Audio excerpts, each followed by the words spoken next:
Voici comment nos médias et nos gouvernements ont manipulé notre avis sur la situation israélo-palestinienne. Alors la première chose, ça a été la manipulation de notre empathie avec un traitement médiatique inégal des civils. Pour les civils israéliens, les médias employaient le terme « tuer », qui évoque une douleur et une souffrance particulière, alors que pour les civils palestiniens, les médias employaient le terme « mort », ou des bilans de mort qui n'évoquent aucune émotion, juste des faits froids. Et cette inégalité a été extrêmement critiquée sur les réseaux, forçant les médias à arrêter cette distinction. Mais ce n'est pas suffisant. Les inégalités ont persisté en termes d'image. Si vous le remarquez, les civils palestiniens sont très peu humanisés. On va les représenter sous forme de cadavres, de sacs mortuaires, de ruines ou encore de bâtiments explosés. Tandis que les civils israéliens vont être identifiés, on va donner leur nom, leur visage, on va raconter leur histoire. On va mettre en avant nos ressemblances culturelles, les victimes lisaient du Harry Potter, les victimes allaient dans des festivals. Les médias les ont humanisés, ce qui devrait être la norme pour tout le monde, mais qui n'a pas été fait pour les civils palestiniens, qui sont représentés sans nom, sans histoire, et qu'on résume à des personnes pauvres dans un pays lointain, en guerre depuis des années, et qui paraissent donc très loin de notre quotidien. Qu'est-ce que cette inégalité de traitement va créer dans notre psychologie? Eh bien une empathie plus forte pour la victime qui nous ressemble, à laquelle on va s'identifier, parce que justement elle a été humanisée, et à l'inverse une absence totale de compassion pour les autres victimes, qui elles sont déshumanisées, qui ne nous créent aucune émotion, et qu'on voit uniquement comme des chiffres ou des statistiques lointaines.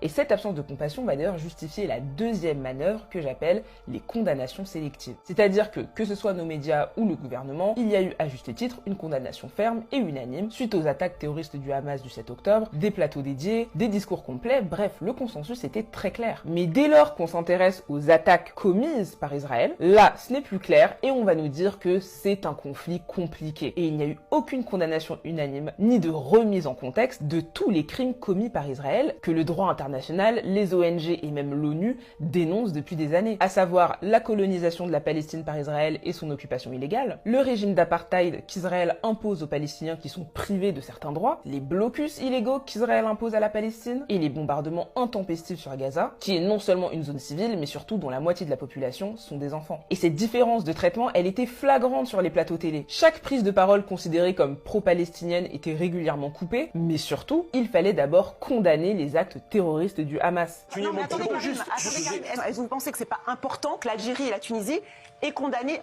auraient pu condamner ces attentats? Do you support what Hamas launched? Alors qu'aucune personne pro-israélienne n'a dû condamner le fait qu'Israël commet des crimes de guerre, d'apartheid, de colonisation ou de nettoyage ethnique qui sont encore une fois des termes que même l'ONU emploie. Au contraire, on a pu voir à la télé des interventions extrêmement violentes où on justifiait et où on encourageait la mort de civils palestiniens en toute impunité. Mais honnêtement, je n'ai rien à faire de ce qu'ont devenir les 2000 personnes à Gaza. Israël aujourd'hui a le devoir de répondre de manière la plus impitoyable qu'il soit. Et d'un point de vue gouvernemental, ça a été la même chose. Quand Israël a décidé de faire un blocus sur Gaza, couper eau, nourriture et électricité aux civils gazaouis, il n'y a eu aucune condamnation ferme de la part d'Emmanuel Macron, qui pourtant avait été le premier à condamner fermement la Russie lorsqu'elle avait fait la même chose à la population ukrainienne. D'ailleurs, si vous regardez bien dans tous ses tweets, Emmanuel Macron n'incrimine jamais Israël. Même lorsqu'il tweete en disant qu'il veut ouvrir un couloir humanitaire, eh bien il ne condamne pas Israël et ses bombardements intempestifs sur des zones civiles, qui sont la raison pour laquelle il faut un couloir humanitaire. Et encore une fois, qu'est-ce que cette inégalité de traitement crée dans notre psychologie? Eh bien les actes d'Israël ne sont pas condamnés, ils sont donc passés sous silence et sont perçus comme non responsables, alors qu'en face, on résume la situation palestinienne au Hamas, au terrorisme et à une condamnation unanime. Ce qui a permis de créer un raccourci vicieux dans l'inconscient des gens, Palestine égale terrorisme. Et la conséquence, c'est la troisième manœuvre, à savoir le droit sélectif à la parole. Car en effet, le résultat, c'est que toute compassion ou soutien pour la cause palestinienne va potentiellement être considéré comme de l'apologie du terrorisme. On l'a vu avec Karim Benzema, qui a tweeté un soutien aux civils palestinien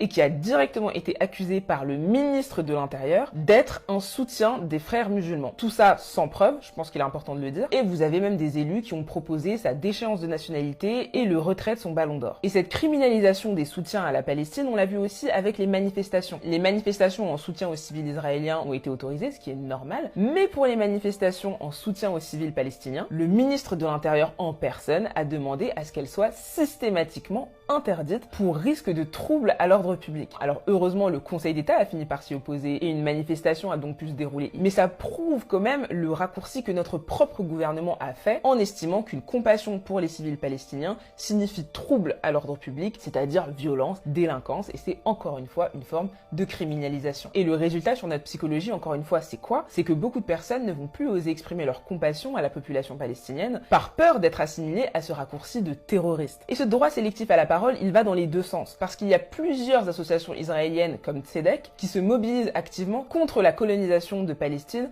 du gouvernement israélien. Mais ce n'est pas ces personnes-là qu'on va inviter sur les plateaux télé, alors qu'il faut savoir que la population israélienne se lève de plus en plus contre les agissements du gouvernement d'extrême droite de Netanyahou. La communauté juive orthodoxe d'ailleurs, qui est considérée comme la branche juive la plus pratiquante et la plus rigoureuse, a plusieurs fois manifesté pour condamner la colonisation de la Palestine par le gouvernement d'Israël. Mais là aussi, en France, les médias n'en parlent pas. Et le fait de couper la parole aux nombreux Israéliens qui soutiennent la cause palestinienne et de choisir uniquement des intervenants qui vont avoir un parti pris particulier, eh bien c'est une manière de manipuler nos avis encore une fois et de nous faire croire que le gouvernement d'extrême droite israélien a le soutien de tout son peuple et agit avec l'unanimité des siens. Ce qui rend psychologiquement le gouvernement israélien très légitime et donc moins attaquable et moins critiquable. Alors que c'est faux, Netanyahou et tous ses ministres sont de plus en plus critiqués, sont de plus en plus accusés par les citoyens israéliens et le fait que ces informations soient passées sous silence, c'est une forme de malhonnêteté intellectuelle. Car encore une fois, ça crée un raccourci psychologique où l'on finit par associer les gouvernements à leur population. Tous les Israéliens seraient donc des sionistes d'extrême droite qui veulent raser tout Gaza et tous les Palestiniens seraient des terroristes islamistes qui veulent détruire Israël. Et le résultat c'est quoi? C'est qu'avec de tels raccourcis, toute discussion autour de ce sujet devient impossible et bingo, le sujet devient tabou et divise toute la société. Et c'est pourquoi quand Emmanuel Macron nous dit dernièrement qu'il a peur que ce conflit